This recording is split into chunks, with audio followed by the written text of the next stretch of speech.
So we're going to take a quick look at 1 Thessalonians chapter 2, verses 1 through 6. We're continuing our study in about the model church from 1 Thessalonians.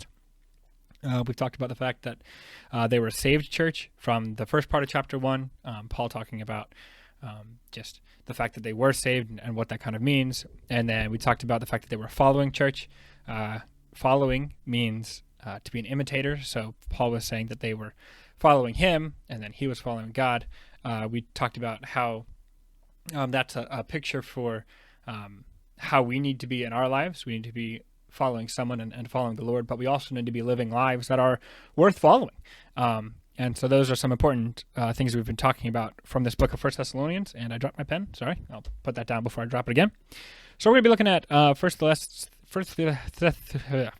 Thessalonians chapter 2, verses 1 through 6. I'm going to go ahead and read them because I think it's important to know what the text actually says instead of just kind of getting talked about it. Yeah. So 1 Thessalonians chapter 2, verses 1 through 6. It says, "For yourselves, brethren, know our entrance in unto you, that it was not in vain. But even after that we had suffered before, and were shamefully entreated, as ye know, at Philippi, we were bold in our God to speak unto you the gospel of God with much contention. For our exhortation was not of deceit, nor of uncleanness, nor in guile.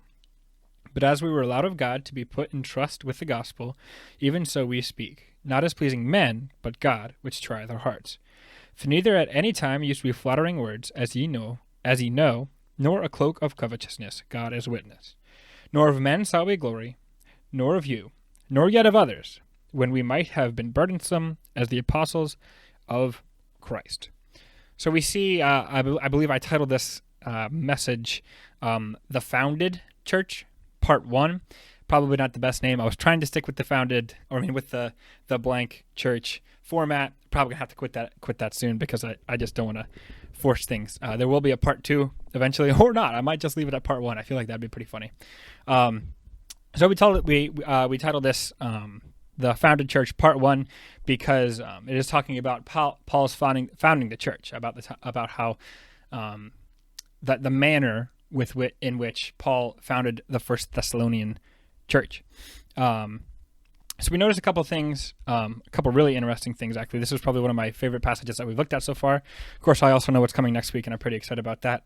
And I know some of the kids are as well, because we've taken the time to read through the entire book, and then we talked about different chapters in the book, and a lot of them have talked about this next section, but I'm getting ahead of myself. So the first thing we notice is that this is a really good picture of evangelism, a really good picture of what it looks like for us as Christians, modeling Paul and the other apostles, modeling how they came into the church of the Thessalonians. The first thing that we notice is that as Christians, we must be willing to enter in to unsaved people. That's what Paul says that him and the other apostles did. He says, "For yourselves, brethren, know our entrance in unto you was not in vain." So we need to be able, and we need to be willing to enter into unsaved people, or to go to unsaved people in the first place. A lot of us try to be passive about that. We don't want to actually go out and search for opportunities to build redemptive relationships, but instead we kind of hope that they come to us. We think that, oh, well, I'm just going to kind of sit here and live my own life, and then when people come up and specifically ask me about Jesus, I'm going to tell them about Jesus. And, yes, that's great. Be willing to talk to people about Jesus when they ask you questions about Jesus. But there's also an aspect where we need to be actively searching out the time to enter into unsaved people and to speak to and witness to unsaved people. Preaching to the choir here, because it's difficult to always be looking for opportunities for that. It's a lot easier to be saying, I'm ready for whenever someone comes and talks to me, instead of actually going and searching out for those opportunities. The next thing we see when it comes to that is that they entered in even though they'd been persecuted. They had entered in even though they had experienced a lot of tough times beforehand. And this is not something that we understand, as I've kind of mentioned before. A lot of times our persecution or perceived persecution is just worried about being made fun of, or worried about if someone's going to like us or not. But Paul and his friends actually experienced a lot more tough situations than we do. A quick look back into the book of Acts before this happened. Right before, in Acts 17, Paul and his friends come to 1 Thessalonians. We have the story of the Philippian jailer. Well, why were they in jail? They were in jail wrongfully. They were, and it says that in verse 2, it says, we were shamefully entreated, as you know, at Philippi.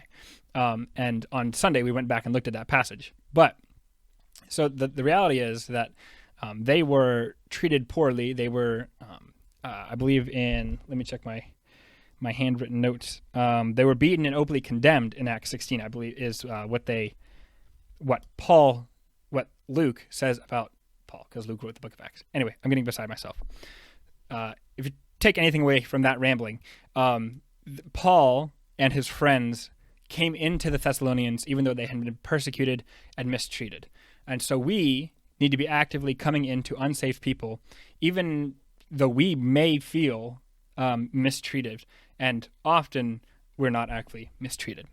So the first thing we have to do is that we need to come into unsafe people. Next, we must preach the gospel.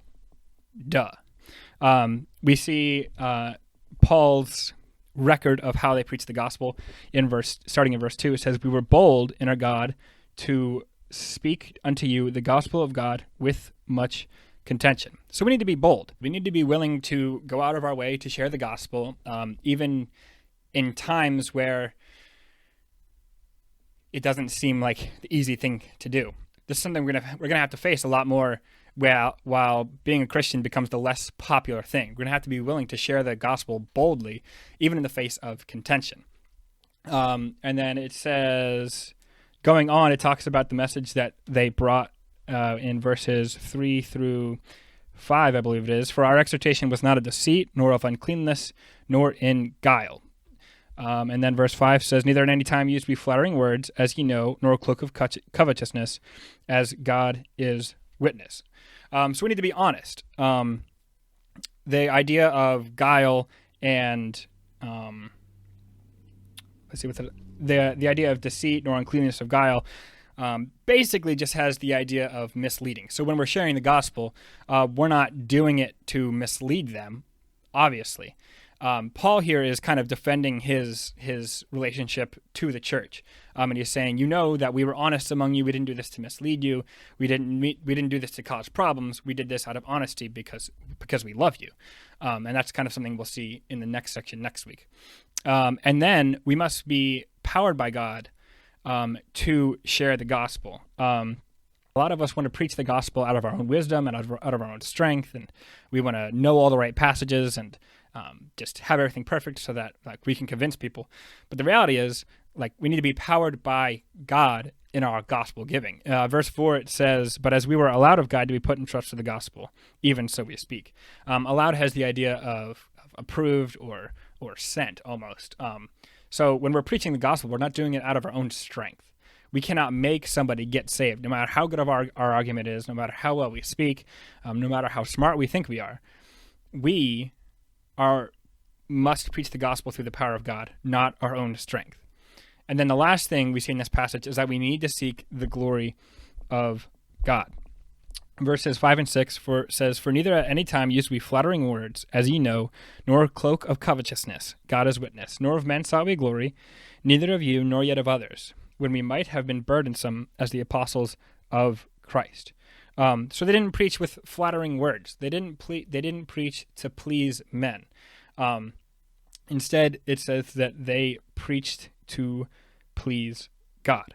In verse 5, it talks about the cloak of covetousness, which I think is an interesting statement.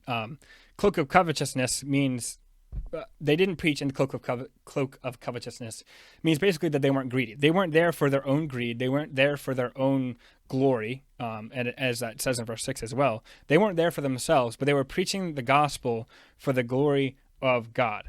When we start seeking our own glory in gospel giving, that's when we tend to get off track in wanting to try and make people get saved, because it's going to help us look good instead of just sharing the gospel with that person and then allowing them to see their need of a Savior, because there are people around us who need a Savior.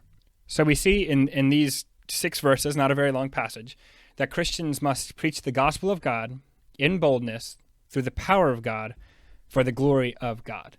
So excited to see everybody on Sunday with Shorty, and excited to get into our next section the next week, which will be, I believe, verses 7 through 12. So, bye.